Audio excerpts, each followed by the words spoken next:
One of the things that's a nice trick that we use with our students is called the fast break tool. And this tool that we use is simply to say to kids, what I'd like you to do, they're coming home, they're tired, they're a little grumpy, they didn't let, it was a tough day at school. They expended quite a bit of energy just keeping it together, right? Mm-hmm. Now they're home and it's easier to let it go and take it out on the parent. So the fast break approach is to say, before you do your homework, I think you should give yourself a little break. Suspicion. Kids like, oh, really? Oh, yeah. Especially by the time they're in 7th grade, like, oh, yeah, you want me to take a break? No homework? No, it's not that you don't want them to do the homework, but you say, take a break. And just before the break, I just like to see what your plan is. How much time, what you have to do, how much time for each subject, and when you plan to do it. And I won't approve or disapprove. It's your plan, but I need to see that so that I can rest assured that, so I can stay out of it. In other words, the goal, and a goal that your child definitely wants, this parent's child definitely wants, and you want as a parent, because they're only getting older, and Mm-hmm. they should not depend on you as much as they get older. So you have that in common, the goal of getting you out. So Mm-hmm. you say, I just want to see what the plan is. So that's the fast break. It's a quick break before you go and do the work. Just what's your little plan? And then, you don't need to start your homework till 5 o'clock.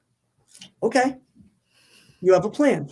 And then I if this parent were here tonight, they'd follow up. This is what they'd say. Because I've been in this one a lot. And the parent comes back with, yeah, but then they don't do the plan. Yes. Or they get on their phone or start the video game and then it's like, So my response to that is excellent. Everybody's like, why is that excellent? The reason that's excellent is because it's data. So now what you do is you don't say anything at the time because, kind of, it's going to be a conflagration. It's going to be totally tense if you bring it up immediately. But you take a couple of mental notes, and then the next day you come back again, because we can all, as Billy Joel says in Vienna, you can afford to lose a day or two. So in this case, your 4th grade kid doing the homework badly for a night or two is absolutely worth it, because it's going to happen anyway. If you can start to have them see it differently, because we don't want them just to do differently. We want them to see differently. And the way they start to see differently is when you have valid feedback to give. It's done without stress, without angst, without, judgment. So you come back the next day and you say, hey, you remember we did that little fast break thing yesterday where all you had to do is write down your plan and then you got to take a break? And they're like, yeah. And they're thinking, that worked. I got to do whatever I wanted. You say, great. Can you do that again? They're like, sure. So they do it again and you see what they plan. And then you say, you wrote something very similar to this yesterday, but was it just me? It seemed like what I noticed was you didn't actually go to your work when you said you would at 5. I noticed you on the phone and you didn't start your work till 6:30.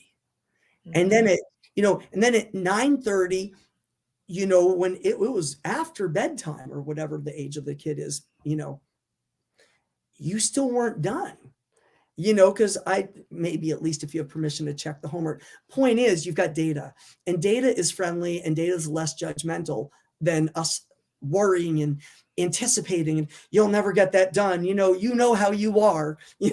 There's no characterization of the person. There's no anticipation of what they'll do wrong and everyone's on eggshells. It's just, I noticed this yesterday. What will you do differently? Yes. And now they have to solve that. Now you're turning them into sleuths.